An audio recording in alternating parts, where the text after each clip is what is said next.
Hi, I'm Ben Cudon with American Prime Manufacturing, back once again with another video.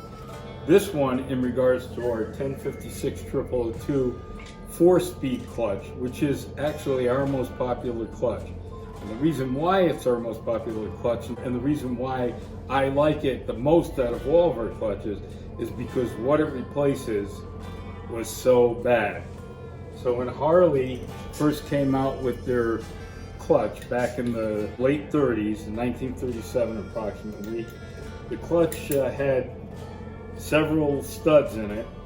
It had a friction liner in the back, and it had a cage with a bunch of needle bearings stuck in the cage. Now, on the surface, this looked great, and at the time, it was the best that they had. The problem with the clutch is this thing moves around a lot. It's very sloppy, this cage with the needle bearings. Also, because of that, the basket would wobble on the bearings, and every once in a while it would touch this friction liner. Hence the reason why on a lot of these clutches you tend to have a hard time getting into neutral, and also hard time getting out of neutral, where you'd pull up to a stoplight and the clutch would be pulling you through the stoplight even though you had your clutch lever pulled all the way in.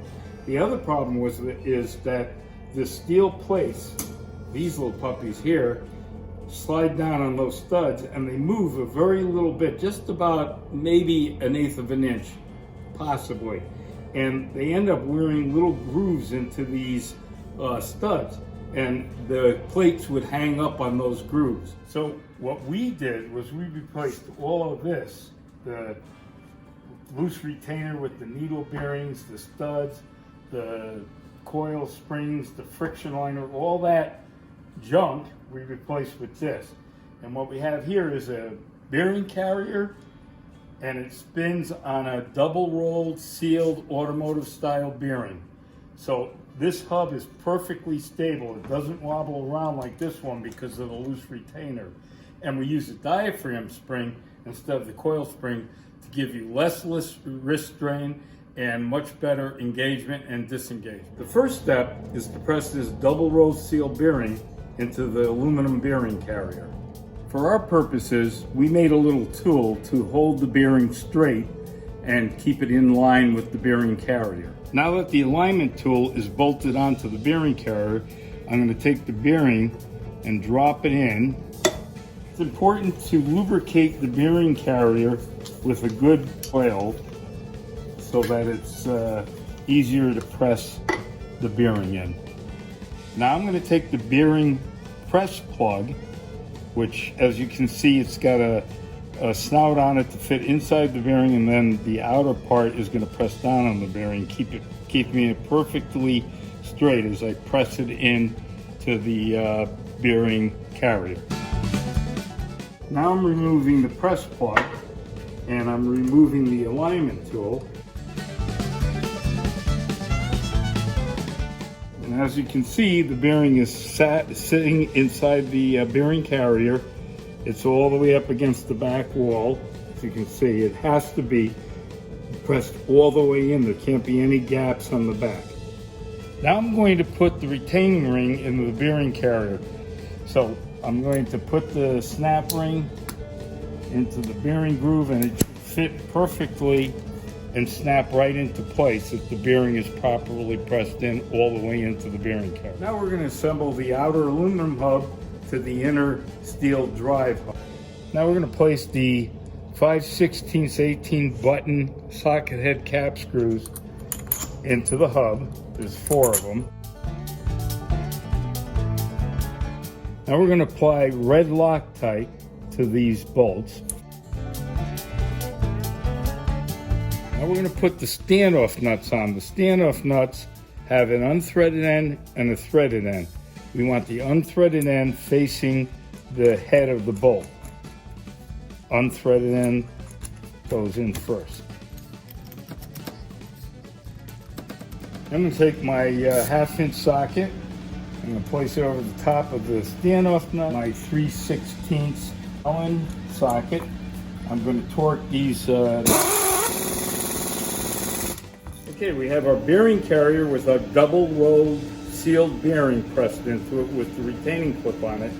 Now I'm going to press the hub assembly into the bearing. Once again, prior to pressing this hub in, I'm going to lubricate the snout of the hub to make it easier to press into the bearing. Okay, as you can see, the bearing is now installed onto the clutch hub. It's nice and smooth, it spins nice and free, and very stable, as I told you before. Now, we're going to put the retaining ring on so that this can't come out or move out of the bearing. Onto the hub, like so. Make sure it snaps into place, into the retaining ring groove. All right, now we're going to put some anti-seize, very important, onto the very end of these bolts. Before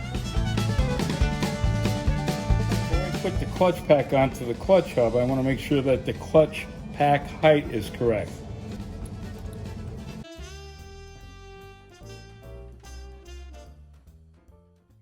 We're going to put the clutch pack on. Now, the clutch pack is stacked in a specific way. Very first plate on is going to be the thickest plate, which is 120 thousandths. That gives the clutch pack something to put the pressure against. So that's very important that 120 thousandths goes first. Next thing will be a friction, followed by a 47 thousandth steel.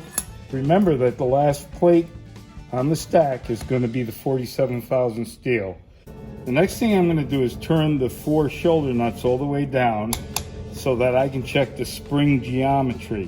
The spring geometry is critically important, and it's based on the clutch pack height and the proper sequence of tightening down the shoulder nuts. You want to over tighten the shoulder nuts because you run the risk of potentially breaking loose the bolts from the standoff nuts.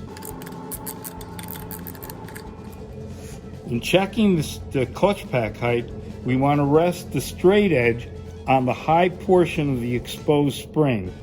The gap should be between 15 thousandths and 20 thousandths on both sides at the same time.